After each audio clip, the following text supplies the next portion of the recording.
what's up, everyone? It's Mr. Dean. We are back we're entering another threshold of episodes, number 30 of the special hour, which is crazy. Donovan, can you believe we made it this far? We say this all the time, but like, seriously, 30 is kind of a crazy number. Hi there, it's Donovan, and 30 is, it's a number. It's pretty big.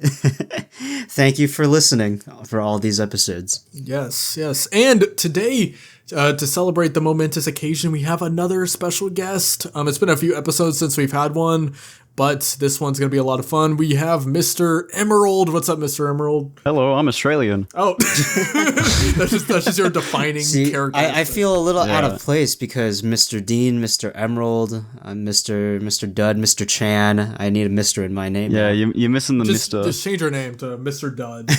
Yeah, just do that real quick. All right, new channel name. We got to rebrand the entire thing. It's no longer DonovanDud. Just for this episode, and then when the next episode drops, you can just change it.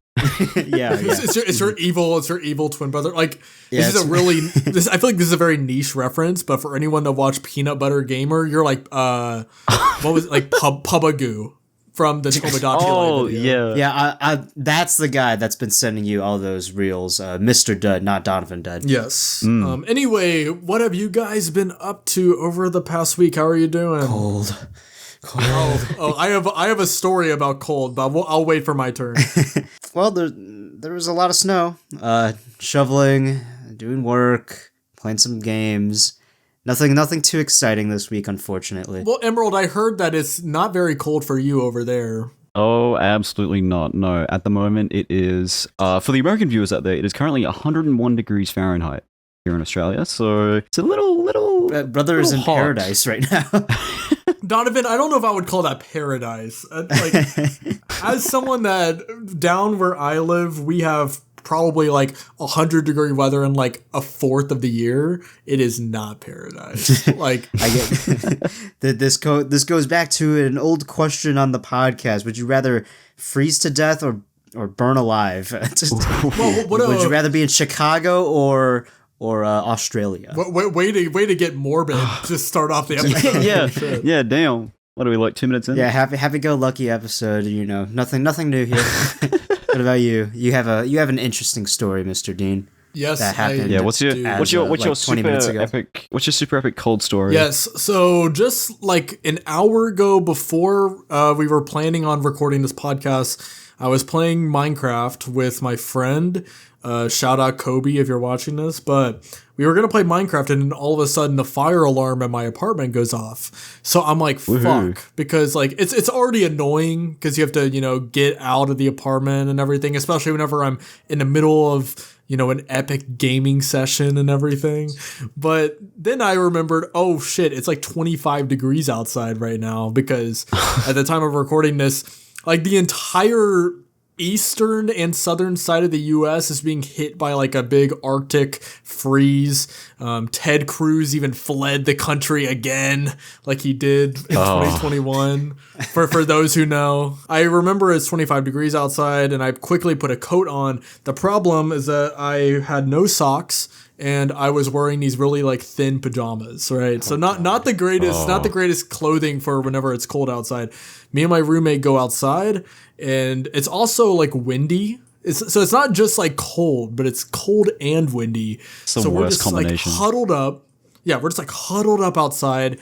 And then after like a few minutes, because you know how sometimes a fire alarm will go off, but like they kind of let everyone back in if it's, just a drill. They weren't doing that. So I was like, shit, like we might be out here for a while. So I was like, okay, let's run to my car because I was parked not far away. So we run to my car, but my heater doesn't work for like 30 minutes. So the car is like just insulated coldness, just trapping us. Icebox. Pretty much. Yeah. But it ended up being fine. I don't think that there was actually a fire, so I'm not really sure what caused it. And we were just like jamming the music in my car, so it ended up being a fun story for the special hour. But that's how my day has been. Nice. You got snow over there yet, or not yet? There were some icicles on the fences around my apartment, but we have yet to actually get snowfall. Donovan, you need to understand how big of a deal it is if we get snow down here. Yeah, honestly. actually. What's the like height of snow that is required to close schools? Down here, I'm probably less than like half an inch. Like it really does my not God. use that much. I remember last year I was very upset about this. It snowed and I was not on campus for when this happened. I was back at my house. So all my friends were like putting on their Instagram stories like, dude, one of my friends built this massive snow dick. Like he had the, the two, like Donovan, you're laughing. This thing was impressive. It was probably like 8 feet tall, which, Jesus. Wow, I mean, in the that's cold? Yes. It was just this gigantic like snow penis. And I don't even like honestly like it's size obviously doesn't matter at the end of the day, as we all know. Especially when it's cold. Especially when it's cold. Yeah, especially whenever it's cold, it's usually like what is it, like 0.5 millimeters or something. Whenever it's like shriveled And up. we have gone 7 minutes without talking about video games. So this is a gaming podcast, as Donovan just said. We'll go ahead and that's a brilliant segue into Nice segue. Firstly, who is this guy? Who's this third guy? That this Australian that was talking with us. Instead of introducing Mr. Emerald, I was talking about flaccid penises. That's Go awesome. straight into your dick story, bro. Yeah, so Mr. Emerald, who are you on YouTube? What kind of stuff can the audience expect from you? Hey guys, I'm Mr. Emerald. I make nice, awesome gaming videos. I stream on Twitch sometimes.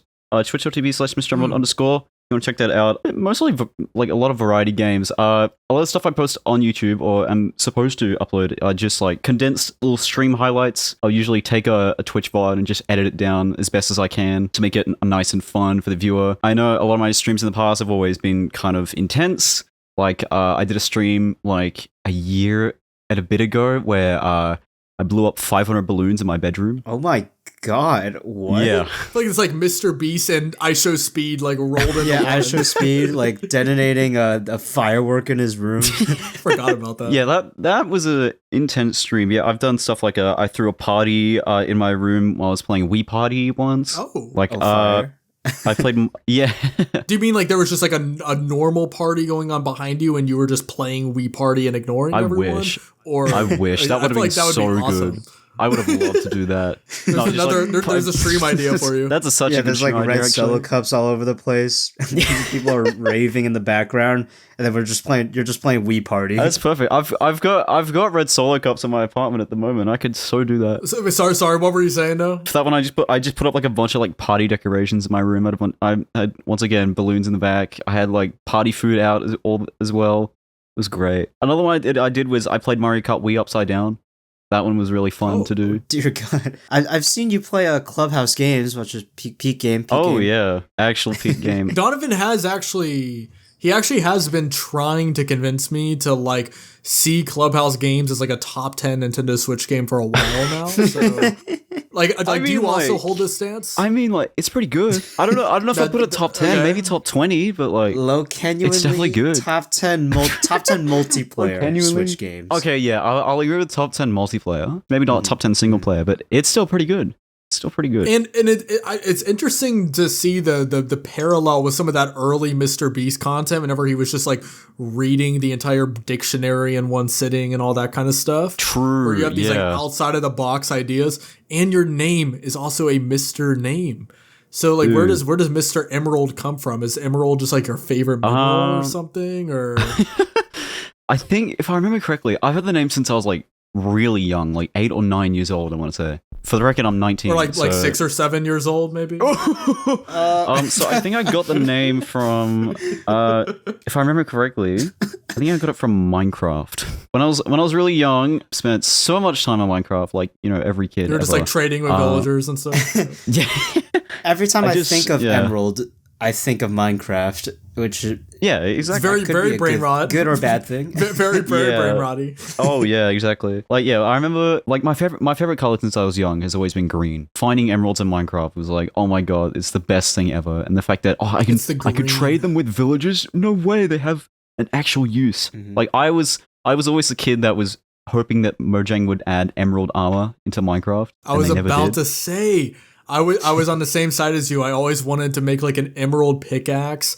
I'm pretty sure there's probably a mod somewhere for that. Oh, there's definitely got to be a mod or something like that out there. But yeah, I think I just kind of adopted the name where I'm like, okay, I'm 8 years old and I like emeralds and I want to look cool. So, bam, Mr. Emerald. And I'm just stuck with the name because I've never thought of anything better. For a second, whenever you said I am 8 years old, I thought you meant like right now you're 8 years old. And I was like, should we set like an age requirement to come on the podcast? Yeah, I'm 8 years old and I made my YouTube account 10 years ago. Yeah, that checks out. Donovan, were you about to say something? Yeah, I was about to say that is definitely how 8-year-olds make names, and I would know. And I think Mr. Dean would know as well, because we have great names that we made when we were children. Yes.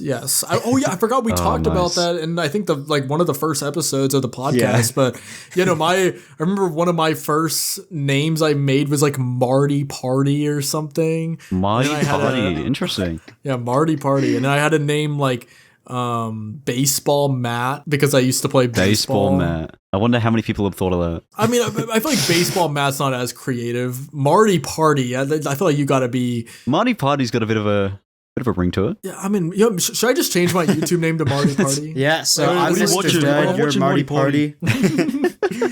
And so, is there like a reason you were initially drawn to streaming as your main kind of vessel of content creation? I just got so used to like watching like stream highlights when I was younger, or like let's plays that were just always streamed live, and I was like, okay, I kind of want to see if I kind of want to see if I can do this. I started streaming when I was like 12, 13 maybe. Oh, I cannot imagine streaming whenever I was 12. It was horrible. I didn't know shit.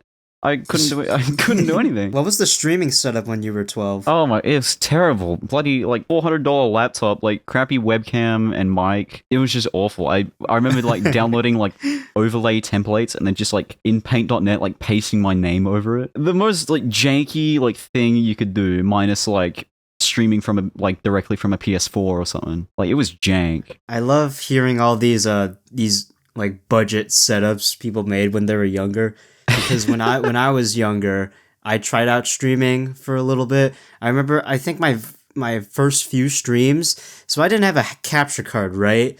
But I had a big TV and I had hopes and dreams. Oh, so I my God, propped yes. my iPhone up. It's a classic. Yes. I didn't even have a tripod, so I had to make like a makeshift stand for my iPhone to perfectly align it with the TV. And I will say I'm very proud of my alignment skills. It was like spot on. The quality, however, not the greatest, because it was in the middle of the living room where, dishes are being washed and parents are talking, another TV's being like played. Of course, yeah.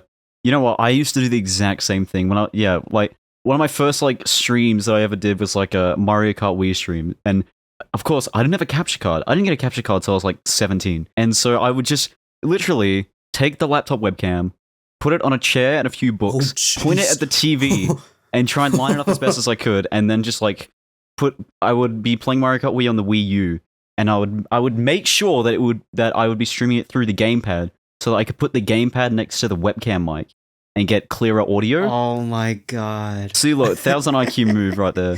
And so I would just that is. It was the so things jank. that we do. Oh, exactly. The things we do with just limited resources. Yeah. No, I think that's... I love hearing those type of stories too, because I feel like there are a lot of people out there that want to try out content creation or whatever the artistic medium it is that they're trying to get into, but they don't have... the same type of resources that they see big YouTubers having. And at the end of the day, it's perfectly fine, obviously, to just work with what you have. Obviously from a objective quality standpoint, maybe it isn't up to par with your like Markipliers or your insert any other channel with like millions and millions of subscribers. But yeah. If you look at a lot of those big channels and you go to their oldest videos, they did start with those incredibly, budget setups where it feels very homemade and grounded. So, like everyone really does just start from their own whatever their specific situation is and whatever they're capable of making, even if it's just using a phone and propping it up and recording your monitor, like what Donovan was saying a few minutes ago.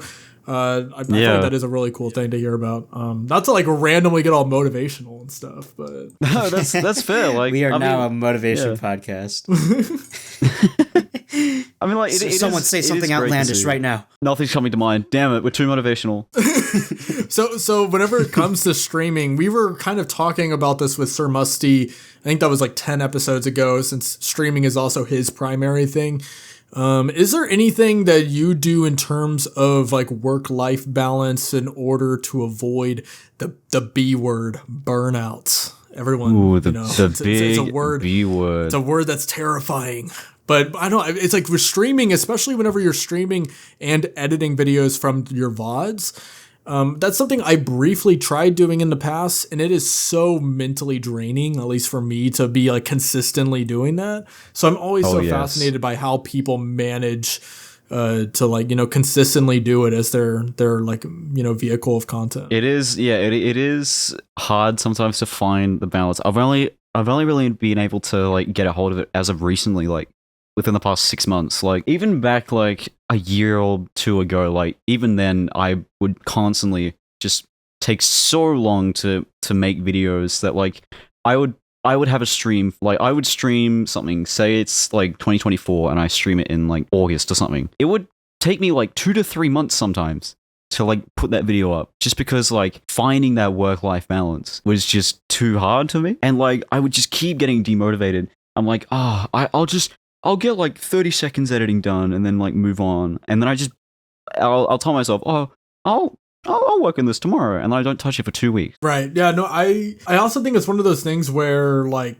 what I've heard from other people is whenever you have some kind of other job or project that you're working on that's completely unrelated to whatever it is you're doing on YouTube, that's something that helps. And that's something that has helped me too.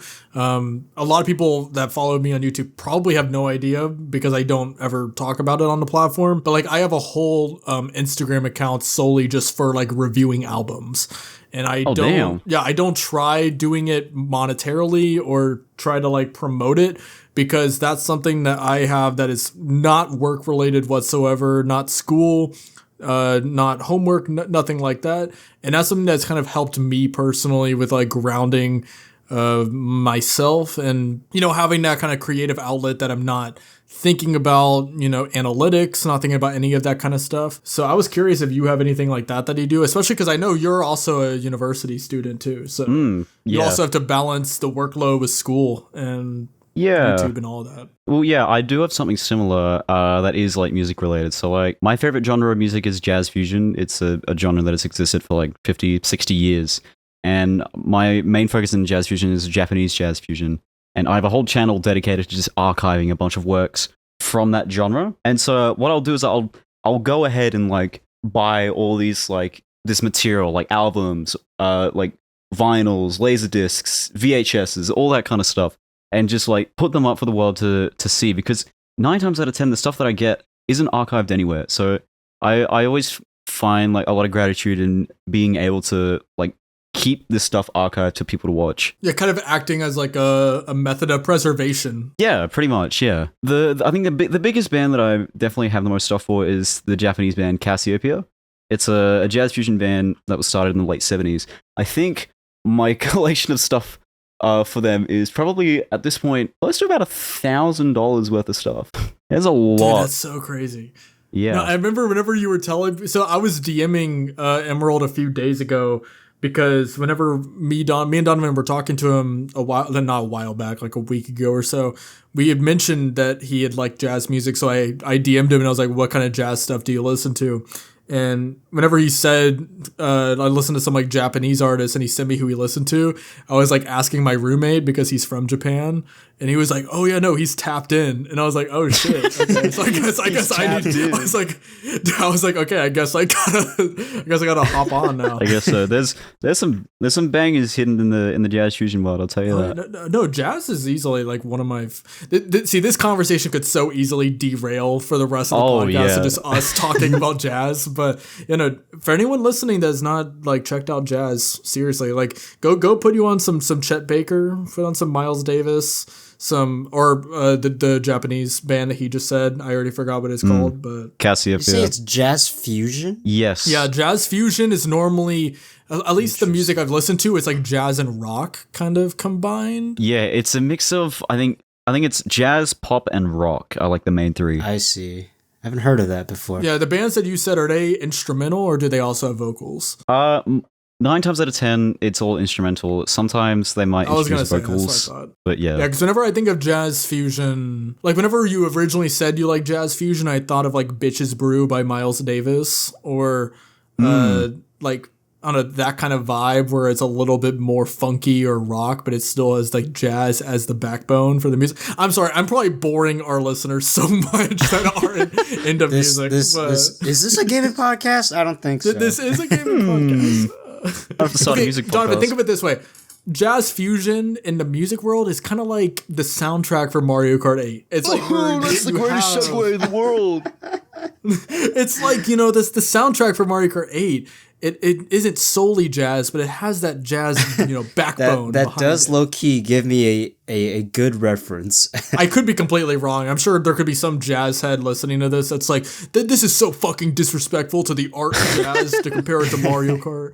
And I apologize if that's the case. Hey, I mean, hey, the jazz fusion band Dimension did pretty much all the music for Mario Kart 8. So there you go. Oh wait, real? I did not know that. Yeah. Oh, so I'm right. Well, fun fact. You are correct.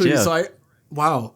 Damn. I feel so good right now. Didn't even know Nintendo outsourced their music, like their main Mario Kart music, to other bands. Well, maybe they should start hiring that band more, because like.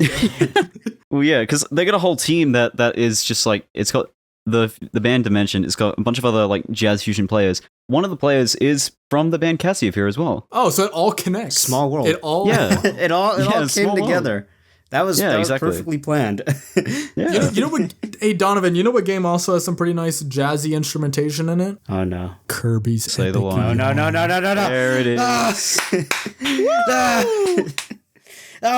Every episode, baby. Yes, every episode.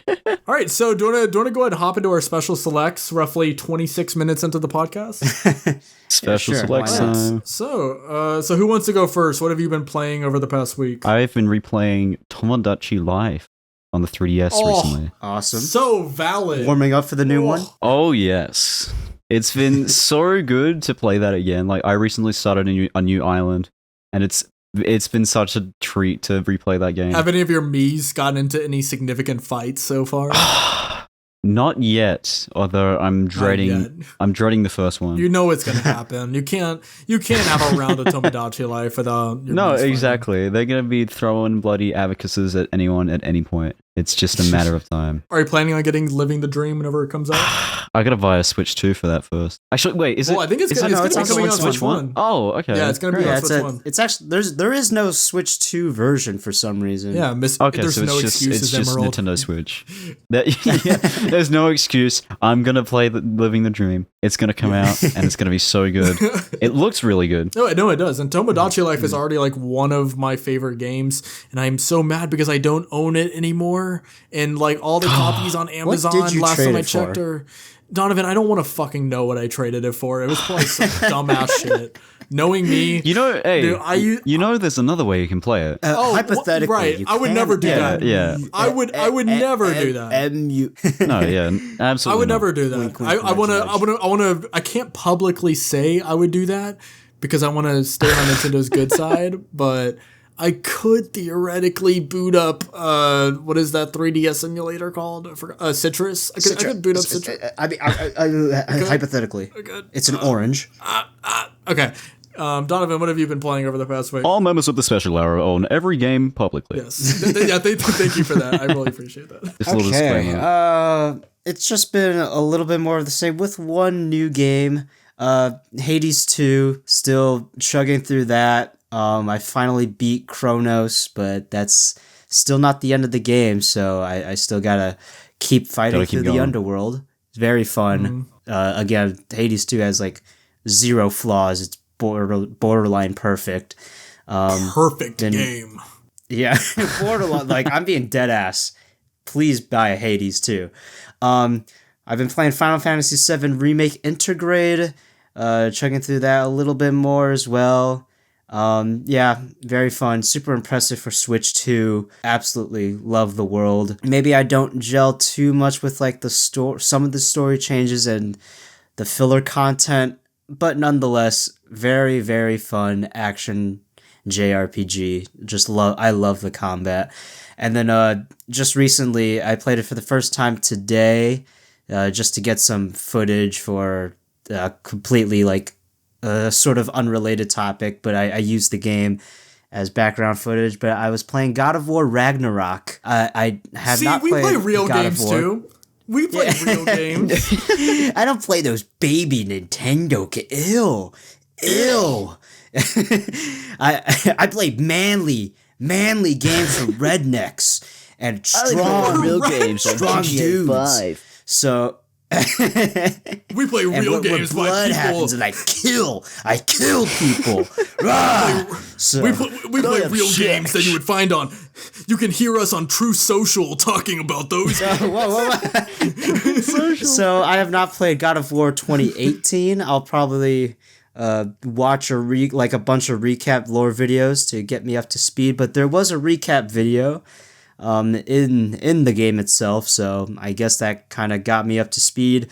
I did know what was going to happen at the beginning of the story, probably because I watched some YouTubers play it when it first came out, so I'm like, oh, this is going to happen, or this is going to happen. Like, oh, I remember this, not so surprising, huh? I don't have too much to say because I only played like an hour of it. I think some of the buttons are a little stupid, so I remapped them so they feel better. And yeah, so I have pissed off all the God of War fans. And nice. Yeah, that's my special select. That's an achievement. Oh, I thought you were gonna ask me what I was playing, and I was gonna say, you know, that's fine. What games have you been playing? No, Donovan, we can move on to the next topic. No one gives a fuck. Yeah, so I have I have finally finished Metroid Prime 4. Finally. Do we want to talk about it right now where Mr. Emerald has never played it? I'll be brief. Metroid Prime 4, I overall like it.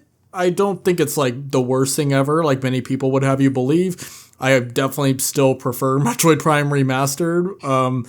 I haven't played Echoes or Corruption, so I can't really say how it compares to those.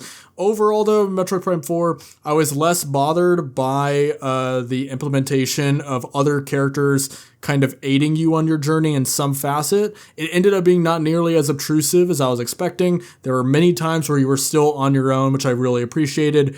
And there was actually some pretty clever writing from now and then. Although there definitely was still some times where some of the lines felt a little bit cliche. You would have something like a character being like, man, like you can. I was about to say something that I just don't remember hearing in the game at all. People that have played Metroid Prime 4 know what I'm talking about, though. Just like gonna make up a line. Yeah, I was about to just make up a line that was just not. Just make up some bullshit. Donovan, you know what I mean, though, right? About how sometimes there'd be a line that it felt like a Marvel movie line, for a lack of better term. Yeah. But that was a pretty minor nitpick. Maybe we could talk about it in depth in like another episode. But okay, no, that's fine. Just the game. Yeah, that's fine. Just tell me to shut the fuck up next time, Donovan. Yeah, that's fine. I'm sorry.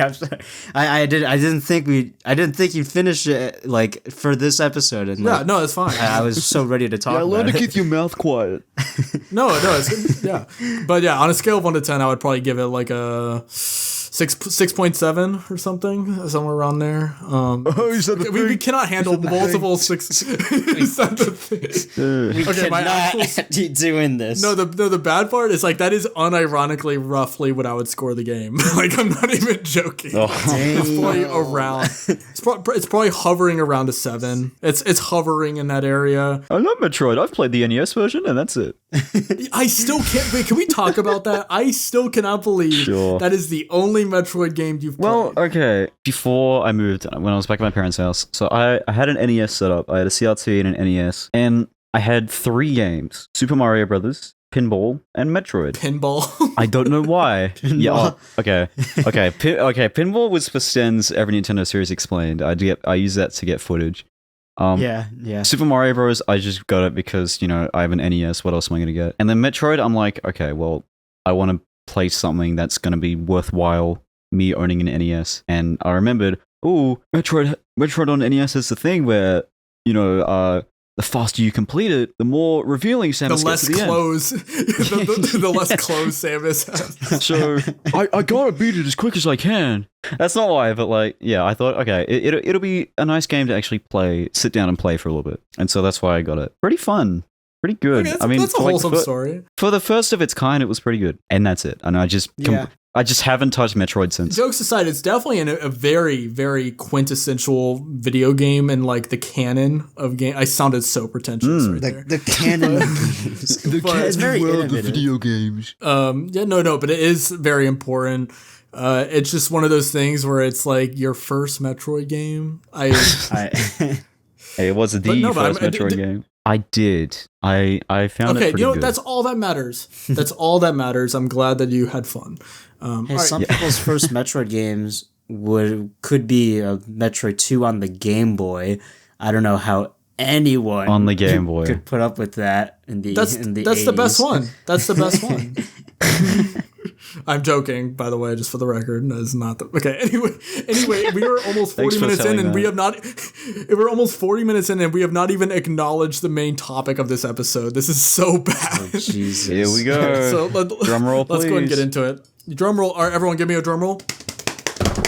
All right, that was horrible. I'm doing it, but it's not picking up on Discord. But so earlier today, at the time of recording, although by the time this episode airs, it will have been a week and a half ago, we had the second trailer for the Super Mario Galaxy movie, and I guess we're going to talk about it now. I don't know why I just said I guess, since I'm the one who wrote this episode. I guess. I guess we could go back to talking about Jazz Fusion. Yeah, or I could finish talking about Metroid Prime 4, but some people don't want me to do that. Whatever. Yeah. So what did you guys think about the trailer, though? Wow. It was a trailer. And that is the special hour number 30. That was 30. Nice. I will say I watched it for real. I watched it at I watched it at 1 in the morning. So I don't remember much from it. I might have to watch it again real quick. But all I remember We're very professional here. All I remember is Yoshi's in there and there's babies. Yeah, this is the main topic, by the way. Those were both in it. That's correct. let me just do a live watch right now. Yeah, I'm doing it right now. Live reaction. They're on bikes. Okay, live reaction. They're on bikes. Okay, all right. This is the worst podcast of all time. So they just got off the bikes. Yes. Yep. Yes, they're in Toast Arena. Super Mario. We got the Sand Kingdom. Yeah, Odyssey reference. Okay, they're pointing. They're going inside an upside down pyramid. Inside they go. Okay, they go with the best. This is so bad. Fire flower. Okay, awesome. Nice. Mario's hand is on fire. Can someone extinguish Mario, please? Okay, so now they're white. The minions. Yeah. What? Wait, Mr. Emerald, that means the movie's gonna be good because Nintendo's done with that woke bullshit. Finally white males. Yeah, that's why the minions were there. We needed more straight white men in media. We need them. Yes. Yes. God, I wish white people were real. Nice. Okay. Oh, there's green eyes. We're just gonna move right past that, Donovan. Are you still watching? Oh, the piano's coming in. I'm watching this entire thing. This genuinely might be the most unprofessional segment of any podcast. Yeah, Birdo from Mario Party. Oh, Keegan Michael Key. Hello. Donovan, that means that the movie's not going to be anti-woke anymore because we have a trans character in the trailer. Fuck! I'm just kidding. We're gonna clip that one. I'm gonna make sure. Oh my god, there's babies. Okay, so that showed us Yoshi. and babies. Yes. So yeah. So what I got from it at 1 a.m. was correct. So we Okay, are back nice. to ground zero. No shot. We just did that whole trailer reaction just for you to come to the exact same analysis. Well, okay. So like, it's a minute and a half of like just uncut footage. Nice, cool, Right. awesome. Nintendo logo appears. They come in. Hey guys, Yoshi's here, and then montage. Yeah. Keegan-Michael Key says some words. The Super Mario Galaxy movie, and then Yoshi's Island Baby. That's how a trailer So, works. welcome to. Well, I'm trailers. assuming most of the people watching this have probably already seen the trailer for themselves. So the entire past 2 minutes was basically like, oh, so these guys are against DEI, and then that's the entire thing that they were. Which, just for the record, that was a joke, everyone. Oh my god! I just realized I was watching the Japanese dub. I'm not even. I Very can't even make this up. I professional, clicked on that wasn't the even Japanese Keegan-Michael one. Key. No, I don't even know who that was. So I just remembered it was Keegan-Michael Key. okay, so do you guys want to like actually talk about the movie now? Yeah, I have some thoughts. Let's give it a tour. Okay. I think the movie seems super stacked. It seems super ambitious, and I think it might be crushed under its own weight, because this is the Mario Galaxy movie, but I didn't really feel enough Galaxy in this trailer. It felt more like There's more Odyssey. Mario World There's more Odyssey. and Odyssey. So it feels very unfocused, and it feels like there's just too many things going on, and just the characters alone. You have the original cast except for Donkey Kong, but now you're adding Yoshi, you're adding Rosalina, who I hope isn't the same character as Peach, but space. Then you have Bowser Jr. So there's just so many people, and I'm hoping that they actually allocate time and effort into developing at least a good character arc for each of them. Well, But Donovan, instead, remember that this is Illumination we're talking about. So I would not get your hopes unfortunately, up too Minions. much. this is not Disney, this is not DreamWorks, this is not Pixar, this is Illumination. Yeah, this will be an hour 40 minutes tops. So Yeah, I feel like they're squeezing in too much for an hour 40. I feel like this was more like 2 hours. I feel like we don't know what the actual runtime is, so It's not going to be that long because they're trying to market this to be like it's appealing probably an hour to 40. everyone. yeah. I completely agree with everything Donovan just said. I think whenever they initially revealed this to be the Galaxy movie, even in that initial trailer, I was already kind of like, we saw Rosalina and Megaleg in that trailer, but aside from that, it didn't really feel like Galaxy. It just felt like, a sequel to the Super Mario Bros. Movie, which if that's what they did, that would have been fine. I have no problem with that. And I'm also not saying that they can't reference other games. Like they can absolutely make a Galaxy movie. That's true. And it doesn't have to be a one-to-one adaptation of the Galaxy game. That would be unrealistic to expect. But almost everything we've seen has not been Galaxy at all. Like with this trailer, we saw the true. Sand Kingdom.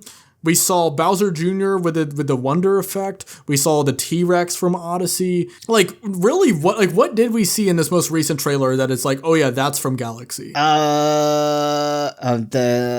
Maybe like some stars in the background. Maybe the scene where Princess Peach was kicking ass. And maybe that was a reference. She does that in Galaxy. Maybe throwback Galaxy. I was like, I don't remember that happening in Galaxy. No, yeah, no.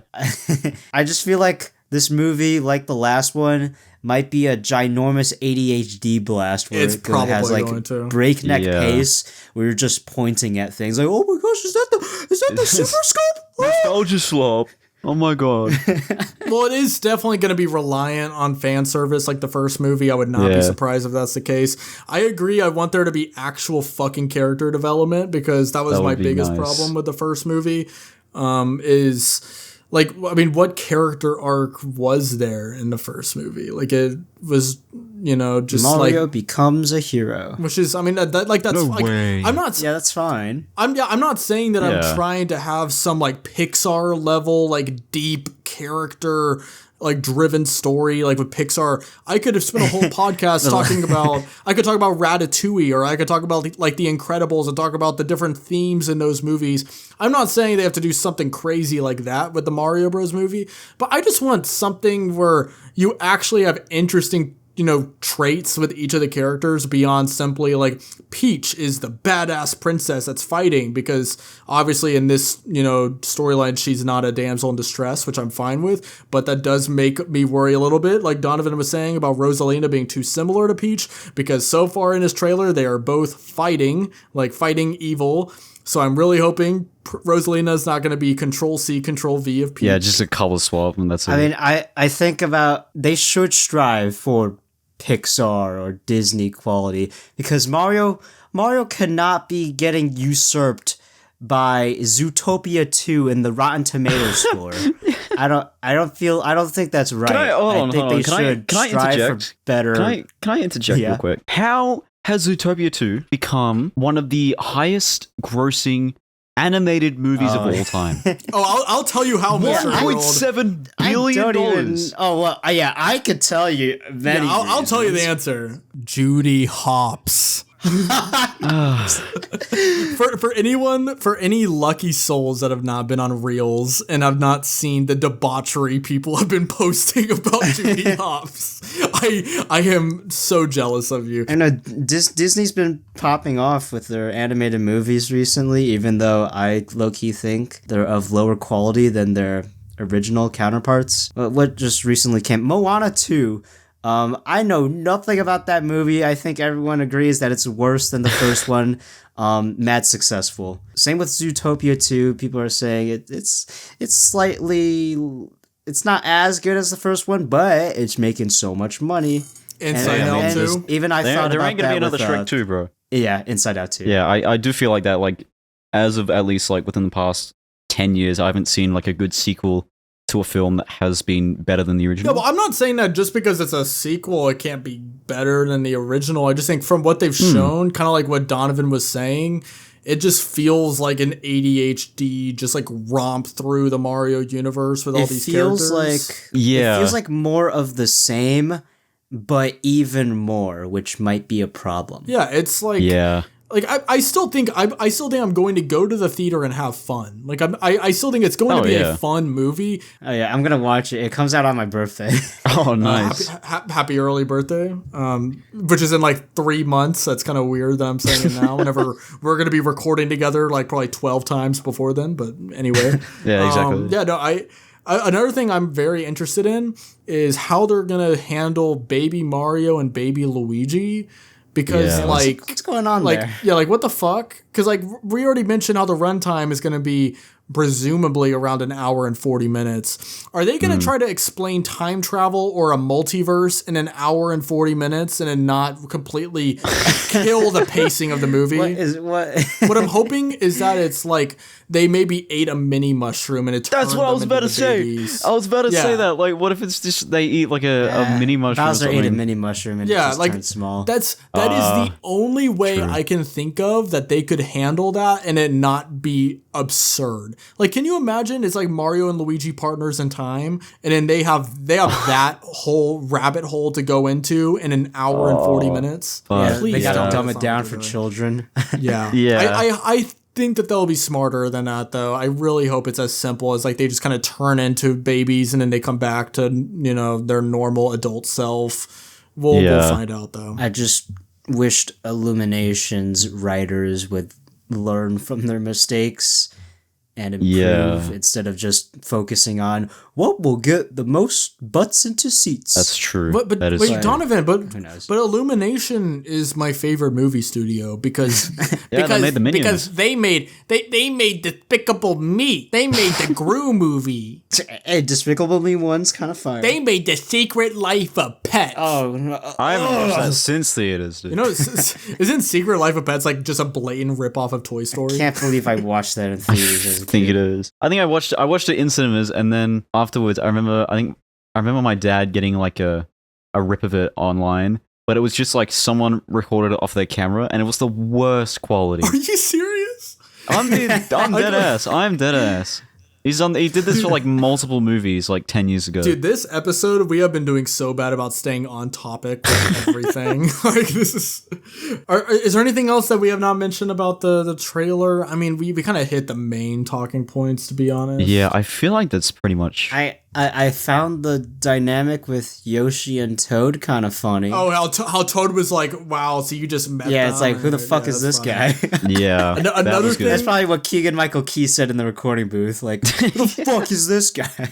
Another thing I'm hoping to not see is licensed music. I really hope we don't have another scene of Mario and Luigi walking around New York while we hear the Beastie Boys playing in the background. Like, please. The composer Brian Tyler did a pretty good job last time with his original scores. Yeah, the original music was fine. The original music was good. The original music's fine. Just give us more of that. Yeah, I don't need to hear "Take on Me" whenever we're going to Donkey Kong's domain. Like, what do you guys think the post-credit scene is gonna be? I don't Mario know. game. What flood? No, Mario goes to prison in the post-credit scene. Yeah, I want to wait. That's the cliffhanger. Wait, I want to see a rated R Mario movie. Donovan, we were talking about this last night. Actually, with Mario. I want no. I want that to happen, Mr. Emerald. I want to see the next Super Mario Bros. Movies rated R. We have like a crazy sex scene with Mario and Peach, like after he saves her. Because Mario versus Donkey Kong. Donkey Kong rips Luigi's limbs apart. Yeah, imagine Toad walks in and Toad's like, Mario, you need to save the princess, and he's like, oh, but I'm hungover, and then he like snorts a line, and then he's like, fuck, I guess I'll go do it, and then yeah, they and anyway, wait up, Toad, I'm beating my wife. I will say anything that goes to like if Mario was rated R, it just reminds me of that one fucking Mario video, Racist Mario. Oh, I forgot about that animated video from like my 13 years ago. Isn't that the video where Mario? Doesn't Mario say the N-word in that video? Yeah, was it Racist Mario? I think he does. Is that the video?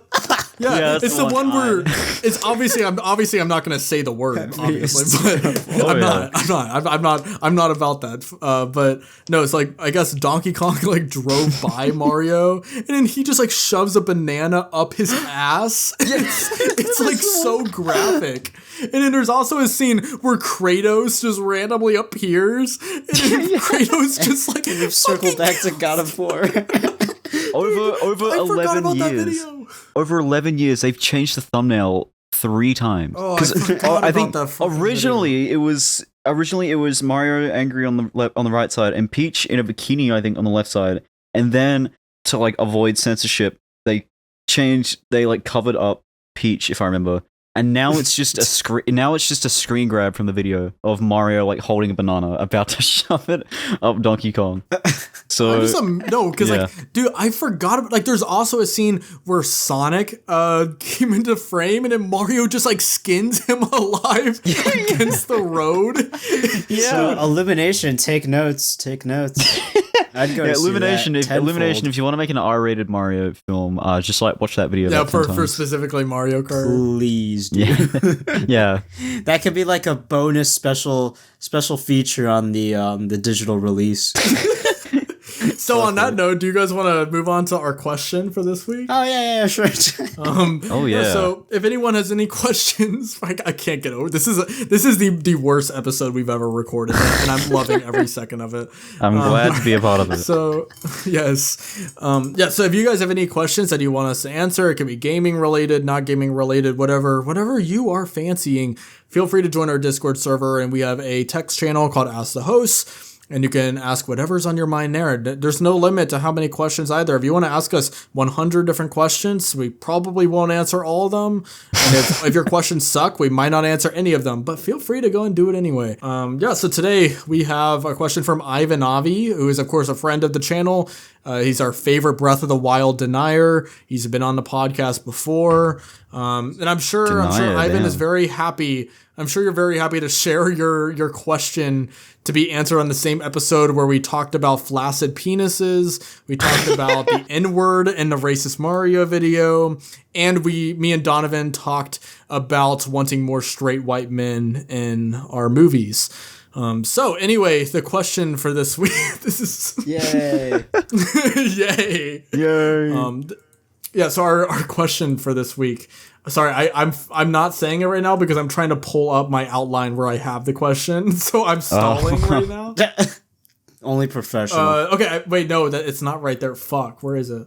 I think it was which game has the tastiest looking thank food? you. You know, Donovan, you could have just said it while I was struggling there. You didn't have to just let... No, that was for... To pad out the runtime and for some content. Yeah. Okay, so Ivan Avi asks, what game has the tastiest food?